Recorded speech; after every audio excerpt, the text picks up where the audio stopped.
ആകാശവാണി. നമസ്കാരം. ഹർ ഘർ തിരങ്ക ക്യാമ്പയിനുമായി ബന്ധപ്പെട്ട് ആകാശവാണി തിരുവനന്തപുരം പ്രാദേശിക വാർത്താ വിഭാഗം തയ്യാറാക്കിയ സ്പോട്ട്ലൈറ്റ് പരിപാടിയിലേക്ക് സ്വാഗതം. രാജ്യം സ്വാതന്ത്ര്യം നേടിയിട്ട് 2026 79 വർഷം ആഘോഷിക്കുന്ന വേളയിൽ ഓരോ പൗരന്റെയും മനസ്സിൽ ദേശസ്നേഹം കൂടുതൽ ദൃഢമാക്കുന്ന പ്രചാരണ പരിപാടിയാണ് ഹർ ഘർ തിരങ്ക അഥവാ എല്ലാ വീടുകളിലും ത്രിവർണ പതാക. രാജ്യം സ്വാതന്ത്ര്യത്തിന്റെ 75 വർഷം പിന്നിട്ട 2022 സ്വാതന്ത്ര്യത്തിന്റെ അമൃത് മഹോത്സവത്തോടനുബന്ധിച്ച് കേന്ദ്ര സർക്കാർ ആരംഭിച്ച പ്രചാരണമാണ് ഹർ ഘർ തിരങ്ക.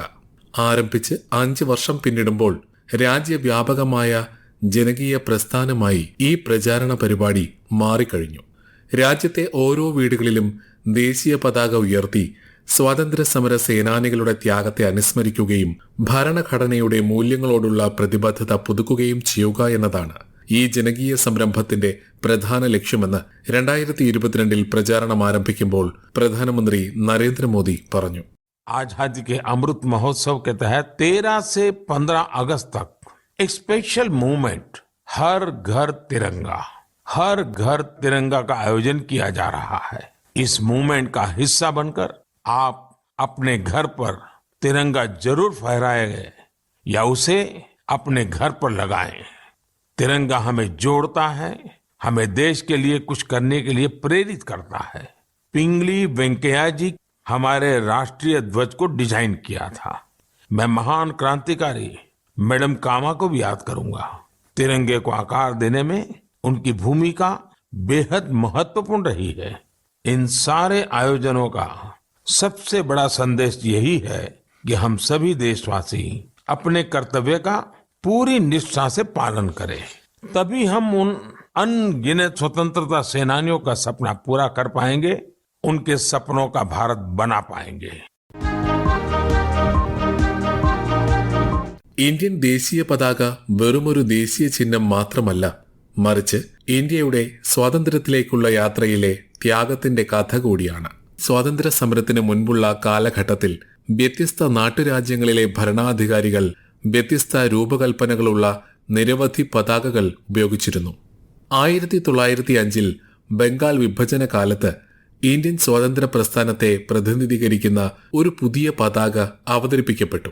1906 സ്വദേശി പ്രസ്ഥാനത്തിന്റെ ഭാഗമായ വന്ദേ മാതരം പതാകയിൽ ഇന്ത്യൻ മതചിഹ്നങ്ങൾ ഉണ്ടായിരുന്നു. 1907 നടന്ന രണ്ടാം അന്താരാഷ്ട്ര സോഷ്യലിസ്റ്റ് കോൺഗ്രസിൽ മാഡം ഭിക്കാജി കാമ അല്പം പരിഷ്കരിച്ച മറ്റൊരു പതാക ഉയർത്തി. വർഷങ്ങൾ കടന്നുപോയപ്പോൾ രാജ്യത്തിന്റെ സ്വാതന്ത്ര്യ സമരത്തോടൊപ്പം പതാകയും പരിണമിച്ചു. 1917 ആനി ബസന്റും ബാലഗംഗാധര തിലകും നയിച്ച ഹോം റൂൾ പ്രസ്ഥാനത്തിനിടെ സ്വയംഭരണത്തിനുള്ള ആവശ്യത്തെ സൂചിപ്പിക്കുന്ന മറ്റൊരു പതാക ഉയർത്തി. 1921 മാത്രമാണ് പതാകയ്ക്ക് കൂടുതൽ പരിചിതമായ ഒരു രൂപം ലഭിച്ചത്. പിംഗളി വെങ്കയ്യയാണ് ഇത് രൂപകൽപ്പന ചെയ്തത്. ഇന്ത്യയിലെ വിവിധ സമൂഹങ്ങളെ പ്രതിനിധീകരിക്കുന്ന അദ്ദേഹത്തിന്റെ രൂപകൽപ്പന നാനാത്വത്തിൽ ഏകത്വത്തിനുള്ള ആഹ്വാനമായിരുന്നു. വിജയവാഡയിൽ നടന്ന കോൺഗ്രസ് മീറ്റിംഗിൽ വെച്ച് പിംഗളി വെങ്കയ്യയുടെ മാതൃക ഗാന്ധിജി അംഗീകരിച്ചു. രാജ്യത്തെ 2 പ്രധാന മതവിഭാഗങ്ങളായ ഹിന്ദുക്കളെയും മുസ്ലിങ്ങളെയും പ്രതിനിധീകരിക്കുന്നതിനായി യഥാക്രമം ചുവപ്പ്, പച്ച നിറങ്ങൾ ഉൾക്കൊള്ളിച്ചതായിരുന്നു ആദ്യ പതാക. എന്നാൽ പിന്നീട് മഹാത്മാഗാന്ധിയാണ് ഇതിൽ ചില മാറ്റങ്ങൾ കൊണ്ടുവന്നത്. 1947 ഇന്ത്യ സ്വാതന്ത്ര്യം നേടുന്നതിന് ഏതാനും മാസങ്ങൾക്ക് മുൻപ് ഭരണഘടനാ അസംബ്ലി രൂപീകരിച്ചു. സ്വതന്ത്ര ഇന്ത്യയ്ക്കായി ഒരു പതാക തിരഞ്ഞെടുക്കുന്നതിനായി 1947 ജൂൺ 23 രാജേന്ദ്ര പ്രസാദ് അധ്യക്ഷനായ ഒരു അഡ്ഹോക് കമ്മിറ്റി നിയമസഭ രൂപീകരിച്ചു. Maulana Abdul Kalam Azad, Sarojini Naidu, C Rajagopalachari, KM Munshi, BR Ambedkar എന്നിവർ അംഗങ്ങളായിരുന്നു. 1947 ജൂലൈ 22 നടന്ന ഭരണഘടനാ അസംബ്ലിയുടെ യോഗത്തിലാണ് ഇന്ത്യയുടെ ദേശീയ പതാക അഥവാ ത്രിവർണ പതാക അംഗീകരിച്ചത്. ത്രിവർണ പതാകയിൽ കാവി, വെള്ള, കടുംപച്ച നിറങ്ങൾ തുല്യ അനുപാതത്തിലാണുള്ളത്. വെള്ള നിറത്തിന് മധ്യത്തിൽ നീല നിറത്തിലുള്ള അശോകചക്രം ആലേഖനം ചെയ്തിട്ടുണ്ട്. കാവി നിറം ധൈര്യത്തിന്റെയും ത്യാഗത്തിന്റെയും പ്രതീകമാണ്. വെള്ളനിറം സമാധാനത്തിന്റെയും സത്യത്തിന്റെയും സന്ദേശം നൽകുന്നു. പച്ചനിറം വികസനത്തെയും സമൃദ്ധിയെയും പ്രകൃതിയുമായുള്ള ഇണങ്ങിച്ചേരലിനെയും സൂചിപ്പിക്കുന്നു.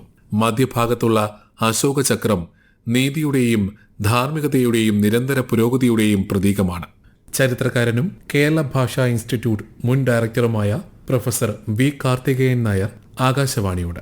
സ്വാതന്ത്ര്യലബ്ധിയുടെ 79-ാം വാർഷികവും 80-ാം ദിനാചരണവും ഓഗസ്റ്റ് മാസം 15-ാം തീയതി രാജ്യം ആഘോഷിക്കുകയാണ്. അന്ന് ആ ആഘോഷത്തിന്റെ ഭാഗമായി ആദ്യം ചെയ്യുന്നത് ത്രിവർണ പതാക ആകാശത്തേക്ക് ഉയർത്തുകയാണ്. ആ പതാക അംഗീകരിക്കപ്പെട്ടതിന് പിന്നിൽ ഒരു ചരിത്ര യാഥാർത്ഥ്യമുണ്ട്. ഇന്ത്യൻ നാഷണൽ കോൺഗ്രസിന് 1921 വരെ പതാക ഉണ്ടായിരുന്നില്ല. മഹാത്മാഗാന്ധി രാഷ്ട്രീയ പ്രവർത്തനത്തിൽ സജീവമായി വന്നതിന് ശേഷം അദ്ദേഹത്തിന്റെ നിർദ്ദേശപ്രകാരമാണ് 1921 ചുമപ്പും പച്ചയും നിറങ്ങളുള്ള ഒരു പതാക സ്വീകരിക്കപ്പെട്ടത്. അത് 1929 ഭേദഗതി വരുത്തിയത്. അങ്ങനെയാണ് ത്രിവർണ പതാക വന്നത്. ചുമപ്പ് മാറ്റി കേസരി വർണ്ണമാക്കുകയും നടുക്ക് വെള്ള നിറം ചേർക്കുകയും ചെയ്തു. ത്യാഗത്തിന്റെയും ധൈര്യത്തിന്റെയും പ്രതീകമാണ് കേസരി. ശുഭ്രതയുടെയും നന്മയുടെയും ശുദ്ധിയുടെയും പ്രതീകമാണ് വെള്ള. പ്രതീക്ഷയുടെയും ഭാവിയുടെ പച്ചപ്പിന്റെയും പ്രതീകമാണ് പച്ച.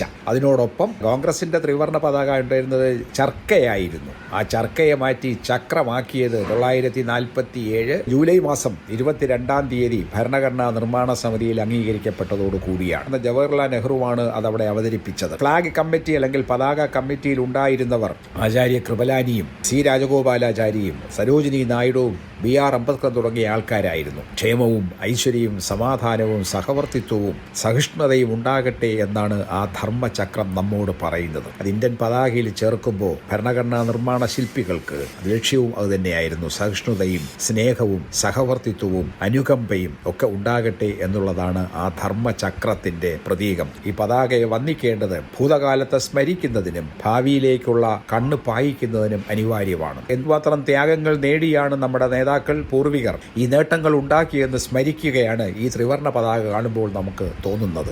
ഓരോ ഓഗസ്റ്റ് 15-നും നമ്മൾ ആകാശത്തേക്ക് ഇത് ഉയർത്തി മുഷ്ടി ചുരുട്ടി മുദ്രാവാക്യം വിളിക്കുകയോ ദേശീയ ഗാനം ആലപിക്കുകയോ ചെയ്യുമ്പോൾ നമ്മുടെ മനസ്സിലുണ്ടാകുന്നത് ഭാവിയെക്കുറിച്ചുള്ള പ്രതീക്ഷകളും ഭൂതകാലത്തിന്റെ സ്മരണകളുമാണ്. 2022 തുടങ്ങിയ കാലം മുതൽ ഹർ ഘർ തിരങ്ക ഒരു വാർഷിക പരിപാടിക്കപ്പുറം ഒരു ബഹുജന പ്രസ്ഥാനമായി വളർന്നു.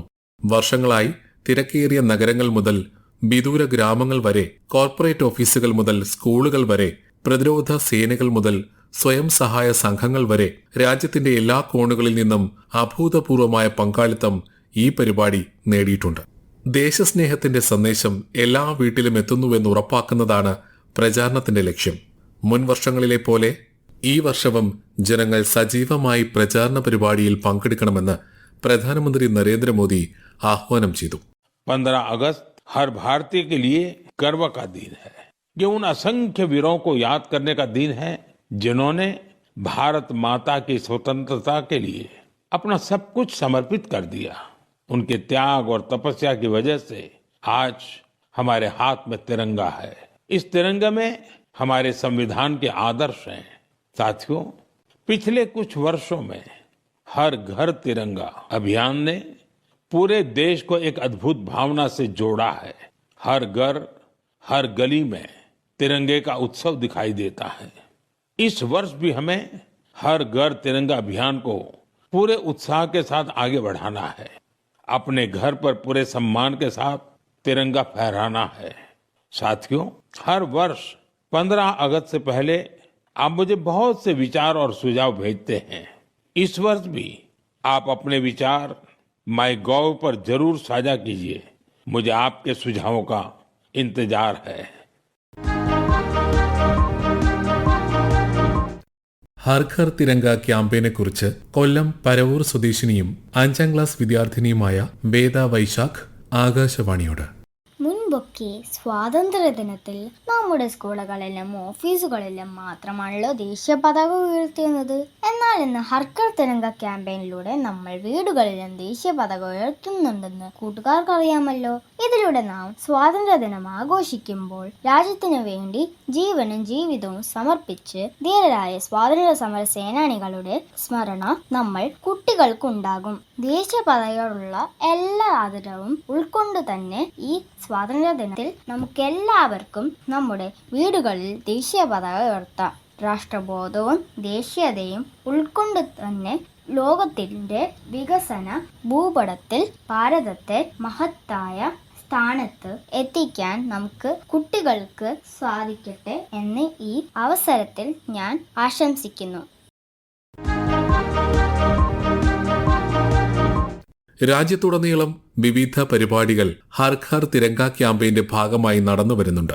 രാജ്യവ്യാപകമായ ആഘോഷങ്ങളുടെ ഭാഗമായി യുവജനകാര്യ വകുപ്പ് മൈ ഭാരത് പോർട്ടലിൽ national flag off India quiz 2026 ആരംഭിച്ചു. ഓഗസ്റ്റ് 15 വരെയാണ് ക്വിസ് സംഘടിപ്പിക്കുന്നത്. ഇത് യുവ പൗരന്മാർക്ക് ദേശീയ പതാകയെയും അതിന്റെ പ്രാധാന്യത്തെയും കുറിച്ചുള്ള ഗ്രാഹ്യം വർദ്ധിപ്പിക്കാൻ സഹായകമാകും. കഴിഞ്ഞ വർഷം സംഘടിപ്പിച്ച ദേശീയ പതാക ക്വിസിന് ലഭിച്ച വൻപിച്ച പ്രതികരണത്തെ അടിസ്ഥാനമാക്കിയാണ് ഇത്തവണയും ക്വിസ് നടത്തുന്നത്. എല്ലാ രജിസ്റ്റർ ചെയ്ത ഉപയോക്താക്കൾക്കും ക്വിസ് വിജയകരമായി പൂർത്തിയാക്കിയാൽ ഈ സർട്ടിഫിക്കറ്റ് ലഭിക്കും. 21-നും 29-നും ഇടയിൽ പ്രായമുള്ളവർക്കാണ് അവസരം. ഹർ ഘർ തിരങ്ക ക്യാമ്പയിന്റെ കീഴിൽ തപാൽ വകുപ്പിന്റെ നേതൃത്വത്തിൽ തപാൽ ഓഫീസുകൾ വഴി ദേശീയ പതാക പൗരന്മാരുടെ വീടുകളിൽ എത്തിക്കുന്നു. കേന്ദ്ര വാർത്താവിതരണ പ്രക്ഷേപണ മന്ത്രാലയത്തിന് കീഴിലുള്ള central bureau of communication Kannur field ഓഫീസിന്റെ നേതൃത്വത്തിൽ ഹർ ഘർ തിരങ്ക ബോധവൽക്കരണ പരിപാടി സംഘടിപ്പിച്ചു. പതാക ഉപയോഗിക്കുമ്പോൾ പതാക നിയമം പാലിക്കേണ്ടത് അനിവാര്യമാണ്. 2002 പതാക നിയമത്തിൽ കേന്ദ്ര സർക്കാർ ഭേദഗതി കൊണ്ടുവന്നിരുന്നു. മുൻപ് ഖാദി അല്ലെങ്കിൽ കൈത്തറി തുണികൾ കൊണ്ട് മാത്രമേ പതാക നിർമ്മിക്കാൻ അനുവാദമുണ്ടായിരുന്നുള്ളൂ. പുതിയ ഭേദഗതി പ്രകാരം യന്ത്രനിർമ്മിതമായതോ പോളിസ്റ്റർ തുണികൊണ്ടുള്ളതോ ആയ പതാകകളും ഉയർത്താം. അതുപോലെ തന്നെ പതാക ഉയർത്തുന്ന സമയക്രമത്തിലും മാറ്റം കൊണ്ടുവന്നു. പഴയ നിയമപ്രകാരം പതാക സൂര്യോദയം മുതൽ സൂര്യാസ്തമയം വരെ മാത്രമേ ഉയർത്തിവെക്കാൻ അനുവാദമുണ്ടായിരുന്നുള്ളൂ. എന്നാൽ ഇപ്പോൾ പൊതുജനങ്ങൾക്ക് അവരുടെ വീടുകളിലോ തുറസായ സ്ഥലങ്ങളിലോ പകലും രാത്രിയും പതാക ഉയർത്താം. ദേശീയ പതാക അത്യധികം ബഹുമാനത്തോടെ വേണം ഉയർത്താൻ. അഴുക്കായതോ കീറിയതോ ആയ പതാക ഉയർത്തരുത്. പതാക വസ്ത്രമായോ അലങ്കാരത്തിനോ ഉപയോഗിക്കാൻ പാടില്ല. കാവിനിറം മുകളിലും പച്ചനിറം താഴെയും വരുന്ന വിധം മാത്രമേ പതാക ഉയർത്താൻ പാടുള്ളൂ.